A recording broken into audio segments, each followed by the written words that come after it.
గౌరవనీయ మంత్రివర్యులు శ్రీ తలసాని శ్రీనివాస్ యాదవ్ గారు, గౌరవనీయులు వైద్య ఆరోగ్య శాఖ మంత్రివర్యులు శ్రీ హరీష్ రావు గారు, గౌరవనీయ మంత్రివర్యులు శ్రీ శ్రీనివాస్ గౌడ్ గారు, వేదికను అలంకరించిన గౌరవ పార్లమెంట్ సభ్యులు, శాసన మండలి సభ్యులు, శాసనసభ్యులు, హైదరాబాద్ మేయర్ గారు, వేదికను అలంకరించినటువంటి పెద్దలు, అధికారులు, మెడికల్ శాఖ అధికారులు, సభాన్వితులైనటువంటి మహనీయులందరికీ గాంధీ జయంతి సందర్భంగా హృదయపూర్వకమైనటువంటి శుభాకాంక్షలు నేను తెలియజేస్తున్నాను.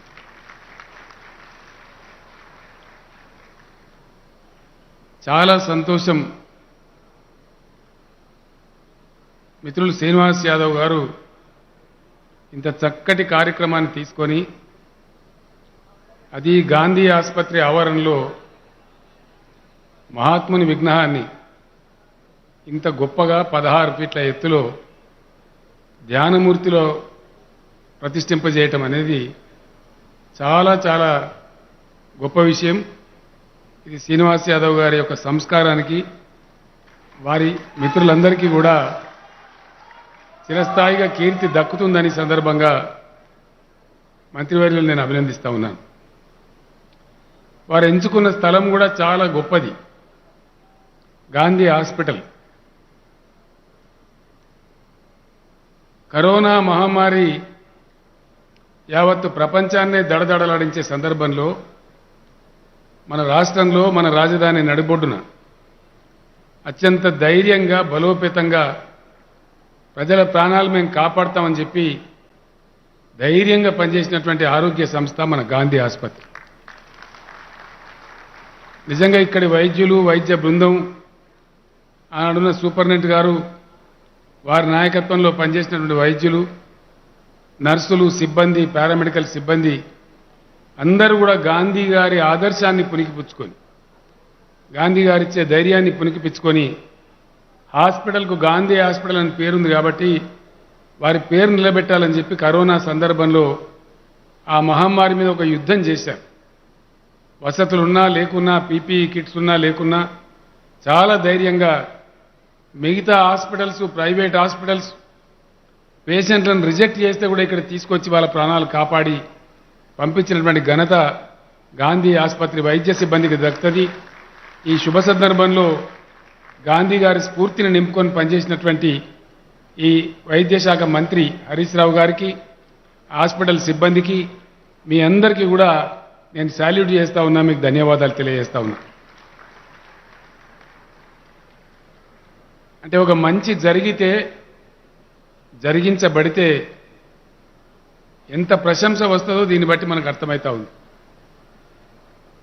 గాంధీ గారి ధ్యానమూర్తి ఒక అద్భుతమైన ఆవిష్కరణ, మన రాష్ట్రానికే గర్వకారణం.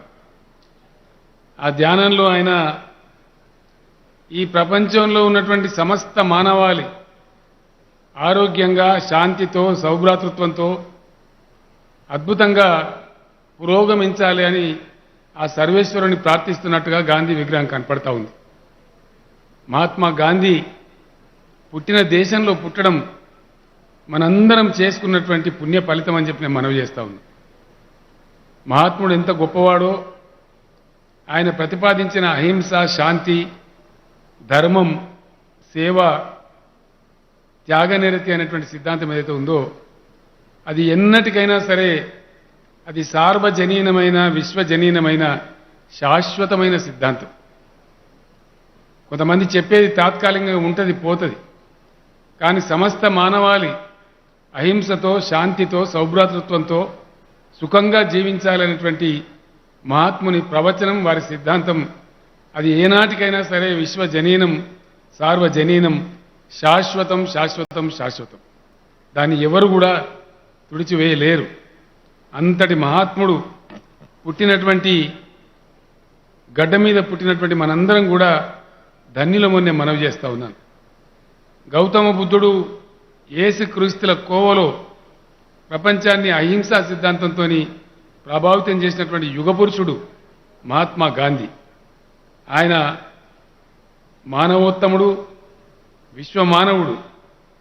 ఆ రోజుకు గాంధీ గారు పుట్టి పెరిగి స్వతంత్ర పోరాటాన్ని సవాలుగా స్వీకరించే సందర్భంలో జరుగుతున్న చరిత్ర ఒకసారి సింహావలోకనం చేసుకుంటే మనకు తెలుస్తుంది. అంతకుముందు కొన్ని ఘట్టాలు మనం చూసినాం. గౌతమ బుద్ధుడు ప్రభావితం, అశోకుడు కూడా యుద్ధం చేసి ఆ నెత్తురి మడుగులు చూసి ఏ విధంగా మానసిక వ్యాకులత చెంది అతను కూడా విరమించుకున్నాడు మనం విన్నాం. కానీ వాటన్నిటికీ విరుగుడుగా ప్రపంచవ్యాప్తంగా సమస్త మానవాళి ఆనాడు ఉన్నటువంటి రాచరిక వ్యవస్థల నేతృత్వంలో కత్తులు కటారులు బరిసెలు పట్టుకొని కొట్టుకొని చచ్చే సందర్భంలో, రక్తం ఏరులై పారే సందర్భంలో అది పనికి రాదు, అది కాదు మార్గం అని చెప్పినటువంటి విశ్వమానవుడు మహాత్మా గాంధీ. అద్భుతమైనటువంటి సిద్ధాంతాన్ని ప్రతిపాదించి కొట్టుకొని చచ్చి పరస్పరం ద్వేషించేటువంటి మానవాళికి ఒక గొప్ప మార్గాన్ని, సందేశాన్ని చూపించినటువంటి వ్యక్తి. చాలా చాలా మంచి మాటతోని బ్రిటిష్ వాళ్ళ దగ్గర తుపాకులు ఉన్నాయి, తోపులు ఉన్నాయి, తూటాలున్నాయి, మనం ఎదుర్కోగలమని అడిగితే in a very gentle way we can Sheikh the world అని చెప్పినటువంటి ఆ సిద్ధాంతాన్ని ప్రతిపాదించినటువంటి అతి గొప్ప వ్యక్తి మహనీయుడు శ్రీ మహాత్మా గాంధీ. కరుణ, ధైర్యం, ప్రేమ, ఆప్యాయత వీటన్నిటి ద్వారా దైన్యాన్ని, పేదరికాన్ని, అసహాయతను, నిస్సహాయతను ఎదుర్కోవచ్చు అని చెప్పినటువంటి గొప్ప వ్యక్తి మహాత్మా గాంధీ గారు. అందుకే ఆయనను రవీంద్రనాథ్ ఠాగూర్ గారు మహాత్మా అని సంబోధించినారు. అదేవిధంగా బాపూజీ అని చెప్పి తన నోరారా ఆజాద్ హింద్ ఫౌజ్ నిర్మించినటువంటి సుభాష్ చంద్రబోస్ గారు ప్రశంసించినారు. ఎంత ఉజ్వలమైన నాయకత్వాలు స్వతంత్ర పోరాటంలో. ఇంతకుముందే మిత్రులు దేశపతి శ్రీనివాస్ గారు మేమంతా ఇక్కడికి వచ్చే ముందు దాన్ని స్మరించుకుంటూ వస్తూ ఉన్నాం. మహాత్మా గాంధీ గారు అహింసతో స్వరాజ్యం సాధిద్దామని ప్రతిపాదించారు. అదే సమయంలో అదే కాలంలో సుభాష్ చంద్రబోస్ గారు ఆజాద్ హింద్ ఫౌజ్ నిర్మించారు. ఒక సందర్భంలో విలేకరులు అడిగారు, గాంధీ గారేమో అహింస అంటున్నారు, మీరేమో మిలిటరీ స్థాపిస్తున్నారు, దీనికి మీ సమాధానం ఏంది బోస్ గారు అని అడిగితే సుభాష్ చంద్రబోస్ చెప్పినటువంటి గంభీరమైనటువంటి మాట చరిత్రలో శాశ్వతంగా ఉండే మాట. నేను కూడా మహాత్మా గాంధీని బాపూజీగా, మహాత్మునిగా భావిస్తాను. నేను వారి శిష్యున్నే, వారి అభిమానినే. వారు చెప్పే పందాలోనే, అహింసా మార్గంలోనే స్వతంత్రం రావాలని నేను కోరుకుంటా ఉన్నా గుండెల నిండుగా. ఒకవేళ ఆ ప్రక్రియ ఫెయిల్ అయితే, దాని ద్వారా స్వతంత్రం రాకపోతే సాయుధ పోరాటానికి కూడా నేను సైన్యం తయారు చేస్తా ఉన్నా తప్ప మహాత్మా గాంధీకి భిన్నమైంది కాదు అని చెప్పినటువంటి మహనీయుడు సుభాష్ చంద్రబోస్ గారు. అంటే ఆనాడు నాయకులకు ఒకటే లక్ష్యం. అనేక మతాలు, జాతులు, భిన్నమైనటువంటి సంస్కృతులు, వేష భాషలు, ఆహారాలు, ఆహార్యాలు ఉండేటువంటి భారతావనిలో ఉండే ప్రతి భారతీయునిలో స్వతంత్ర కాంక్షను, స్వతంత్ర స్వేచ్ఛను రగిలించి యావత్తు భారతాన్ని కుల మత వర్గ రహితంగా స్వాతంత్ర సమరం వైపు నడిపించినటువంటి సేనాని మహాత్మా గాంధీ. మతం లేకుండా, కులం లేకుండా, భేదభావాలు లేకుండా అన్నీ పక్కన పెట్టి జాతి స్వతంత్రమే మనం ముందుకు పురోగమించాలని చెప్పి అనేక సంస్కృతుల సమ్మేళనంగా స్వాతంత్ర సమరాన్ని సాగించినటువంటి మహనీయుడు మహాత్మా గాంధీ గారు. ఆయన ఏం చేసినా ఒక సందేశం. ఆయన చెరక చేతబట్టినా, నూలు వడికినా, చీపురు పట్టుకొని మురికివాడలు శుభ్రం చేసినా, ఉపవాస దీక్ష చేసినా, ఉప్పు సత్యాగ్రహం చేసినా, ఏం చేసినా కూడా ఒక అద్భుతమే, ఒక సందేశమే. గాంధీ గారి ప్రతి మాట, ప్రతి అడుగు, ప్రతి ఆచరణ అనుక్షణం ఆచరణాత్మకంగా ఉండేది. తద్వారా ప్రేరితమైనటువంటి జవహర్లాల్ నెహ్రూ, వల్లభాయ్ పటేల్, మౌలానా అబ్దుల్ కలాం ఆజాద్, ఎంతోమంది నాయకులు ఆయన ద్వారా ప్రేరణ పొంది వారు ధనికులైనప్పటికీ, సుఖంగా జీవించగలిగినప్పటికీ, గాంధీ గారు కూడా గొప్ప న్యాయవాదిగా తన ఆస్తిని, కుటుంబాన్ని త్యాగం చేసి జైలు పాలవుతూ చేస్తున్న పోరాటాన్ని చూసి స్ఫూర్తి చెంది నెహ్రూ, వల్లభాయ్ పటేల్, మౌలానా అబ్దుల్ కలాం ఆజాద్ లాంటి ఎందరో మహనీయులు స్వతంత్ర పోరాటంలో భాగస్వాములు అయినారు. బ్రహ్మాండంగా ఆ పోరాటం ద్వారా వారు సాధించినారు. వారు అందించిన స్వేచ్ఛ వాయువులే ఈరోజు మనం అనుభవించే 75 సంవత్సరాల భారత స్వతంత్రం. మీ అందరికీ తెలుసు, దేశమంతా ఒక రకంగా జరుగుతూ ఉంటే మన తెలంగాణ రాష్ట్రంలో మహాత్మా గాంధీ గారిని గొప్పగా 15 రోజుల పాటు మనం స్మరించుకున్నాం. భారత స్వాతంత్ర వజ్రోత్సవాల సందర్భంలో చాలా గొప్పగా మహాత్మా గాంధీ గారి జీవితాన్ని చాలా గొప్పగా చిత్రీకరించిన చిత్రం అటెన్ బరో అనే ఆ ఇంగ్లీష్ వ్యక్తి తీసిన గాంధీ చిత్రాన్ని మన రాష్ట్రంలో ప్రదర్శన చేసుకున్నాం. దాదాపు 25 లక్షల మంది విద్యార్థులు 5,000 షోల ద్వారా రాష్ట్ర వ్యాప్తంగా గాంధీజీ గారి స్వతంత్ర పోరాటాన్ని, వారి జీవితాన్ని ఆలకించి చూసి ఆనందించి ఆదర్శంగా స్వీకరించేటువంటి అవకాశాన్ని కూడా మన రాష్ట్రంలో మనం కల్పించుకోగలిగాం. చాలా గొప్ప గొప్ప వాళ్ళు, మార్టిన్ లూథర్ కింగ్ లాంటి వాడు, జీసస్ నాకు సందేశం ఇస్తే గాంధీ గారు నాకు ఆచరణలో చూపించారు, నేను ఆ మార్గాన్ని అనుసరిస్తున్నానని చెప్పి మార్టిన్ లూథర్ కింగ్ గారు చెప్పినారు. మానవతా సారాన్ని సంపూర్ణంగా తెలుసుకున్న గాంధీజీ నాకు ఆదర్శనీయుడు అని దలైలామా గారు చెప్పినారు. గాంధీ గారు లాంటి వ్యక్తి రక్త మాంసాలతో ఈ భూమి మీద పుట్టి తిరుగుతాడా అని అనుకునేటటువంటి గొప్ప మహనీయుడు మహాత్మా గాంధీ అని ఆల్బర్ట్ ఐన్స్టీన్ గారు చెప్పినారు. మార్టిన్ లూథర్ కింగ్ మొదలుకొని అనేక మంది మండేలా వరకు నల్ల జాతి దాస్య శృంఖలాలు తెంచడానికి ప్రేరణ ఇచ్చినటువంటి సూక్తి ముక్తావలంతా కూడా మహాత్ముడు తన ఆచరణాత్మకంగా అందించినటువంటి సిద్ధాంతమే అనేక పోరాటాలకు దారితీసింది. నేను పార్లమెంట్ మెంబర్గా ఉండే టైంలో ఆనాటి అమెరికా అధ్యక్షుడు బరాక్ ఒబామా గారు భారతదేశానికి వచ్చారు. ఢిల్లీలో మన పార్లమెంటు ఉభయ సభలలో జరిగినటువంటి సమావేశాన్ని ఉద్దేశించి వారు ప్రసంగించారు. వారు ఒక మాట చెప్పినారు వారి ప్రసంగం మొదలు పెడుతూనే, గాంధీ అనే వ్యక్తి ఈ భూగోళం మీద పుట్టి ఉండకపోతే బరాక్ ఒబామా అనే నేను అమెరికా అధ్యక్షుడిని అయ్యేవాన్నే కాదు అని చెప్పి ఒబామా గారు స్వయంగా చెప్తుంటే వినే అదృష్టం నాకు కలిగింది. ఇంకో సందర్భంలో 2009లో బరాక్ ఒబామా గారిని అమెరికా దేశంలో ఒక విద్యార్థి అడుగుతాడు, సార్ మరణించిన వాళ్ళలో కానీ ఇప్పుడు జీవించి ఉన్నలలో కానీ ఎవరితోనైనా సరే కలిసి భోజనం చేయాలి అనే కోరిక మీకు ఉందా అంటే ఆయన ఒక్క నిమిషం కూడా ఆలస్యం చేయకుండా ప్రతిస్పందించి చెప్పిన మాట, ఒకవేళ అవకాశమే ఉంటే వారు ఇప్పుడు లేరు, కానీ నా భావన, నా ఊహ, నా యొక్క కల్పన ఖచ్చితంగా నేను మహాత్మా గాంధీ గారితోనే కలిసి భోజనం చేయడాన్ని అభిలషిస్తాను అని చెప్పి అంత గొప్పగా చెప్పినటువంటి వ్యక్తి. ఈ రకమైనటువంటి మహాత్మా గాంధీ గారు మనకిచ్చినటువంటి అద్భుతమైనటువంటి ఆయనని UNO millennium of the person అని చెప్పి ప్రకటించింది. 1000 సంవత్సరాలలో ఇంతటి మహాత్ముడు మరొకరు పుట్టలేదని చెప్పి ఐక్యరాజ్య సమితి ప్రకటించింది. నిన్న కూడా యుఎన్ఓలో గాంధీ గారి ప్రతిమ వచ్చే విధంగా నూతనమైన టెక్నాలజీతోని ఎప్పుడో 80 ఏళ్ల క్రితం వారు చేసిన ప్రసంగాన్ని అక్కడ వివిధ దేశాధినేతలంతా కూర్చొని వీక్షించిన విషయాన్ని మనం మీడియా ద్వారా ఈరోజు చూశాం. ఈ రకంగా అనేకమైనటువంటి పద్ధతులు, అనేకమైనటువంటి అహింసా సిద్ధాంతాలు, గొప్ప విషయాన్ని మనకు ప్రబోధించినటువంటి మహాత్ముడు మనకు ప్రాతస్మరణీయుడు, చిరస్మరణీయుడు, సదాస్మరణీయుడు. వారి జయంతి సందర్భంగా అద్భుతమైనటువంటి ఈ గాంధీ విగ్రహాన్ని ఇక్కడ పెట్టినటువంటి శ్రీనివాస్ యాదవ్ గారు, వారితో పనిచేసిన బృందం, వారందరూ కూడా హృదయపూర్వకంగా అభినందనీయులు. వారు కూడా తప్పకుండా వారి కీర్తి శాశ్వతంగా ఉంటుంది అని చెప్పి సందర్భంగా నేను మనవి చేస్తా ఉన్నా. 153 సంవత్సరాలు అంటే 1.5 సెంచరీ ఎగో పుట్టిన గాంధీ గారు అద్భుతమైనటువంటి సంస్కారయుతమైనటువంటి ఆచరణాత్మకమైనటువంటి శాంతియుతమైనటువంటి శాంతి సౌభ్రాతృత్వం సహజీవనానికి సహనానికి సహిష్ణుతకు మారుపైన అహింసా సిద్ధాంతాన్ని మనకు అందించారు. ఆ బాటలో మన దేశం నేటి వరకు నిలబడి ఉంది. ప్రపంచవ్యాప్తంగా తల ఎత్తుకొని తిరిగే పరిస్థితులలో ఉంది. ఒక మాటలో చెప్పాలంటే ఒకనాడు తెలంగాణ ఏర్పాటు కోసం నేను బయలుదేరిన నాడు మీ అందరికీ కూడా తెలుసు, నన్ను కూడా చాలా ఎగతాళి చేసేవాడు.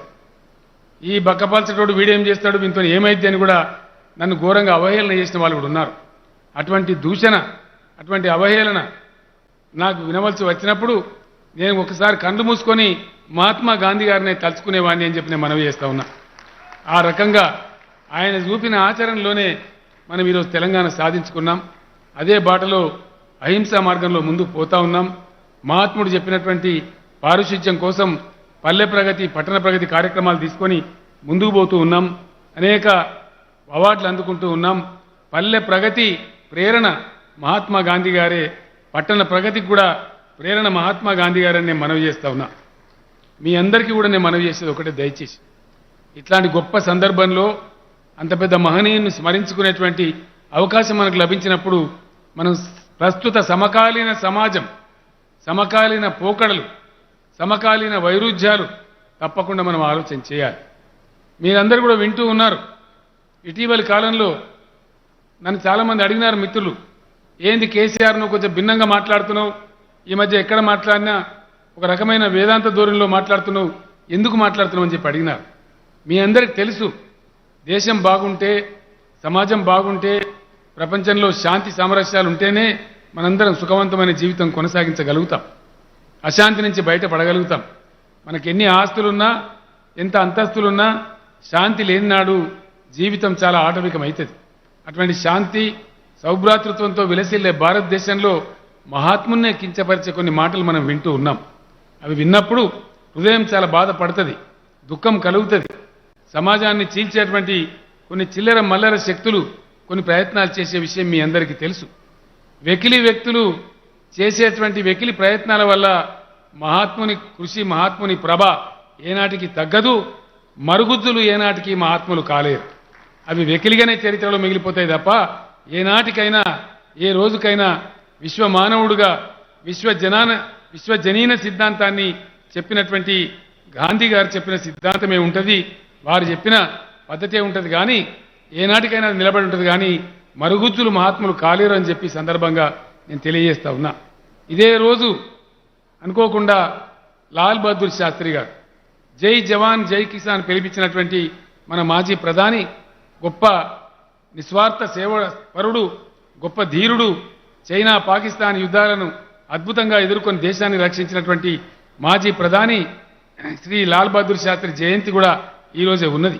వారు కూడా గాంధీ గారి శిష్యుడు. గాంధీ గారి ప్రేరణతోనే వారు కూడా గొప్పగా పైకెచ్చినారు, అనేక రంగాలలో విజయం సాధించినారు. వారు అద్భుతమైనటువంటి నినాదం ఖాయం చేసినారు. ఈ దేశానికి రక్షించేవాడు జవాన్ అయితే దేశానికి అన్నం పెట్టేవాడు కిసాన్ అని చెప్పి జై జవాన్ జై కిసాన్ నినాదాన్ని ఇచ్చినారు. కానీ మన కళ్ళ ముందే ఏం జరుగుతూ ఉంది దేశంలో ఒకసారి మీరు ఇంటలెక్చువల్స్ కాబట్టి మీరందరూ ఆలోచించాలని నేను కోరుతా ఉన్నా. సమకాలీన సమాజంలో మనం భాగస్వాములం కాబట్టి మన బాధ్యత ఉంటుంది అని నేను మిమ్మల్ని ప్రార్థిస్తా ఉన్నా. మనం మౌనం పాటించకూడదు, చెడును ఖండించాలి, తప్పును విమర్శించాలి, మంచిని ప్రశంసించాలి, ప్రోత్సహించాలి. అప్పుడే ఈ సమాజానికి ఆరోగ్యం. కాబట్టి దయచేసి ఈరోజు ఏం జరుగుతున్నదండి, శాస్త్రి గారు ప్రవచించిన జై జవాన్ ఈరోజు అగ్నిపథలో నలిగిపోతా ఉన్నాడు, రగిలిపోతా ఉన్నాడు. జై కిసాన్ మద్దతు ధర లేక కృషించి నశించిపోతా ఉన్నాడు. అనేక ఆత్మహత్యలు జరుగుతూ ఉన్నాయి. దీని నివారణ చేయకుండా ఒక రకమైనటువంటి దుర్మార్గమైనటువంటి ప్రచారం జరుగుతూ ఉంది. అది శాశ్వతం కాదు, టెంపరీ ఫేజే. కానీ మేధావి లోకం దయచేసి దాన్ని ఎక్కడికక్కడ ఖండించి ముందుకు పోవాలని చెప్పి మీ అందరినీ కూడా శిరస్సు వంచి నేను ప్రార్థిస్తా ఉన్నాను. విశ్వ సామరస్య విజ్ఞాన సందాత గాంధీ తాతగారికి మనందరి పక్షాన, మన రాష్ట్రం పక్షాన, మన ప్రజల పక్షాన మరొక్కసారి హృదయపూర్వకమైనటువంటి అంజలి ఘటిస్తూ నేను సెలవు తీసుకుంటా ఉన్నాను. జై తెలంగాణ, జై భారత్.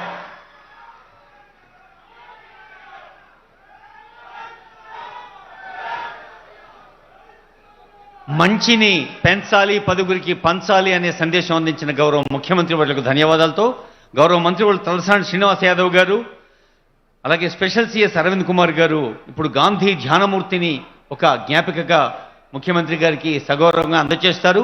అలాగే భారతదేశంలో ఎక్కడా లేని విధంగా నర్సింగ్ విద్యార్థులకు 1200 ఉన్న స్టైఫండ్ని బీఎస్సీ నర్సింగ్ 5000 నుంచి ఎంఎస్సీ సెకండ్ ఇయర్ 10,000 దాకా చేసిన సందర్భంలో డిఎంఈ గారు, రమేష్ రెడ్డి గారు, additional DME and Gandhi superintendent Rajarao గారు కలిసి నర్సింగ్ విద్యార్థులందరూ ముఖ్యమంత్రి గారికి ధన్యవాద పురస్సరంగా నమస్సులు అందజేస్తున్నారు.